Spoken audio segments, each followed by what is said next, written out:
Please subscribe and don't forget to press the bell icon to get notified whenever we upload a new video. Hi there, those were the top headlines. I am Mangla Malu and you're watching CNBC TV18. This is Business Saturday. Straight on to our top story then.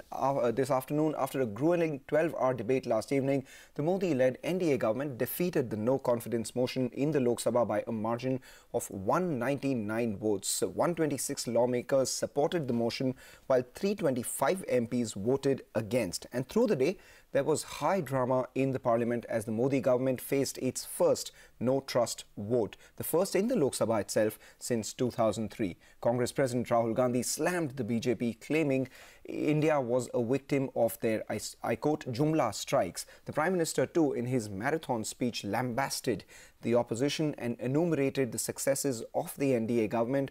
But while the result of the no-confidence vote was a foregone conclusion, the highlight of the day, of course, was Rahul Gandhi walking across the aisle and giving a bear hug to Prime Minister, to everyone's surprise. The Prime Minister then shook Rahul Gandhi's hand, gave him a pat on the back. Rahul Gandhi walked back to his seat and about 90 seconds after the bear hug, he winked at Congress colleagues. The hug, handshake and the wink became the defining moment of the no-confidence motion.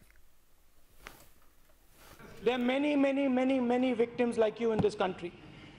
The political weapon is called the Jumla strike. Jumla strike number 1, 15 lakh रुपए हर bank account में. जुमला strike number 2 crore युवाओं को हर साल रोजगार. कभी कहते हैं पकौड़े बनाओ, कभी कहते हैं दुकान खोलो, लेकिन आप सर्जिकल स्ट्राइक को जुमला स्ट्राइक बोले.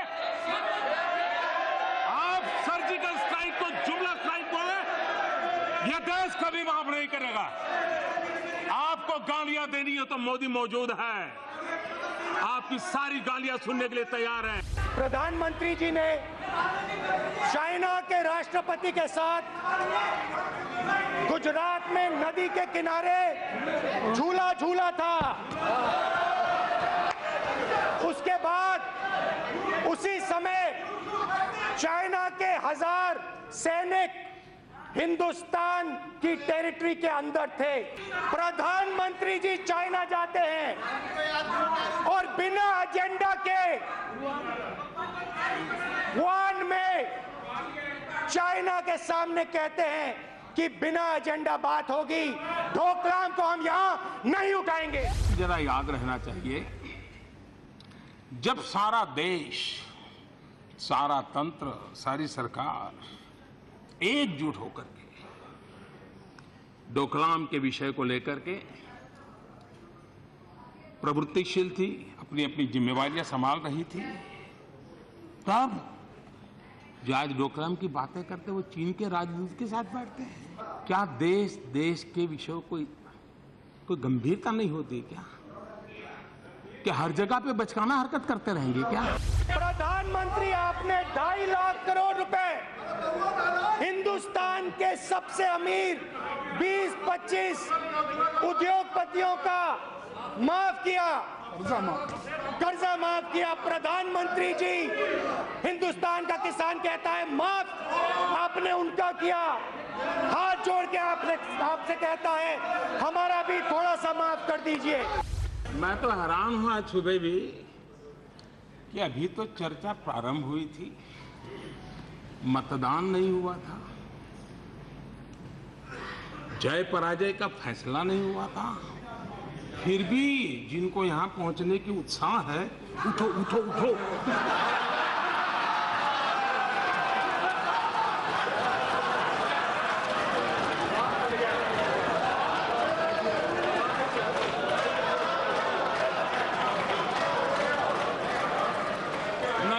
कोई उठा सकता है न बिठा सकता है.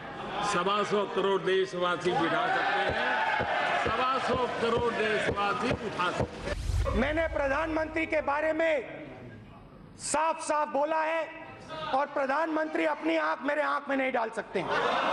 सच्चाई है. आंखों की बात करने वालों की आंखों की हरकतों ने टीवी पे पूरा देश देख रहा है. कैसे आंख खोली जा रही है, कैसे बंद की जा रही है, ये आंखों का खेल। All right, so a lot of drama taking place in the Lok Sabha yesterday. But the other big highlight of yesterday's no confidence debate, of course, was that of Rahul Gandhi targeting the government over the Rafale fighter jet deal. Gandhi alleged that the deal was meant to benefit only one businessman and went on to say that there was no secret pact between India and France as claimed by the government. Defence Minister Nirmala Sitharaman, however, hit back at that claim, saying that the pact of secrecy was signed by the UPA government itself. The French government has also responded to Rahul Gandhi's statements in Parliament. It said that the security agreement signed between the two nations in 2008 legally binds the two states to protect the classified information provided by the partner. Rafale हवाई जहाज हमारी UPA की deal में हवाई जहाज का दाम 520 करोड़ रुपए प्रति हवाई जहाज। प्रधानमंत्री जी फ्रांस गए, जादू से हवाई जहाज का दाम 1600 करोड़ रुपए प्रति हवाई जहाज हो गया। डिफेंस मिनिस्टर ने क्लियरली बोला कि मैं ये आंकड़ा नहीं दे सकती हूं क्योंकि फ्रांस की सरकार और हिंदुस्तान की सरकार के बीच में एक सीक्रेसी पैक्ट है। मैं स्वयं फ्रांस के राष्ट्रपति से मिला और मैंने स्वयं फ्रांस के राष्ट्रपति से यह सवाल पूछा, क्या ऐसा कोई पैक्ट हिंदुस्तान की सरकार और फ्रांस की सरकार के बीच में है? और फ्रांस के राष्ट्रपति ने मुझे बताया कि ऐसा कोई पैक्ट हिंदुस्तान की सरकार और फ्रांस की सरकार के बीच में नहीं है। When the question was asked, French president, if commercial details about Rafale could be revealed, the French president in that interview to an Indian media house has said, and this is what I've been very clearly taking from the inputs that I've received from my people, is you have these commercial agreements. This can be double checked with the media. You have these commercial agreements, and obviously, this is the French president's words. You have these commercial agreements, and obviously, you have competitors. Obviously, you have competitors, and we can't let them know details of the deal. This is what the French president has said to an Indian media house, and what he said to the honorable member is immaterial here. There is no record, no proof.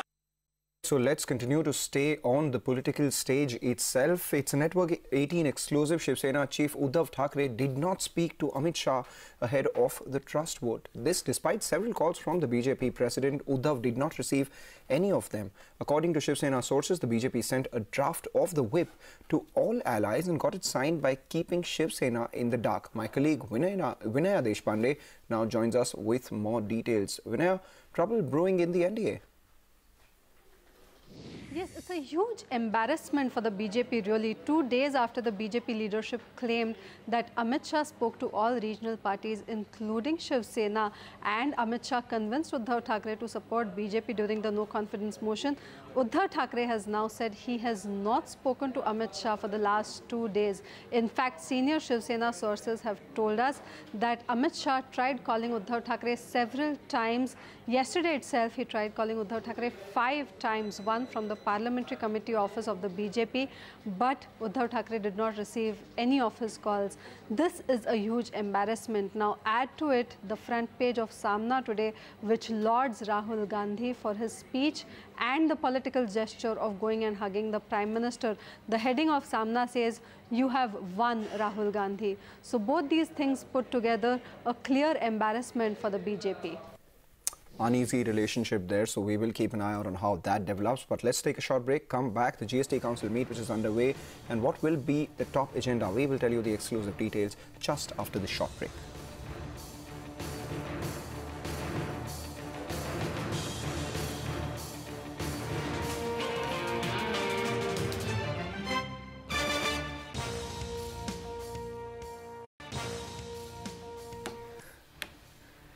Welcome back. You're watching Business Saturday on CNBC TV18. The GST Council meet is currently underway, and we learned that the Fitment Committee has proposed some additional items for rate cuts. For more on this, we're now joined by Timsi Jaipuria. Timsi, take it away. Well, as you rightly mentioned, there are some of the additional items, but that will be taken up only if time permits. As we know, there's a huge agenda already, and state FMs have said that the meeting won't be enough to complete the entire agenda, but let's see what happens. To begin with, the agenda proposes some of the rate cuts, especially when it comes to items such as bamboo flooring, ice-making machines, water coolers, refrigeration equipment, etc.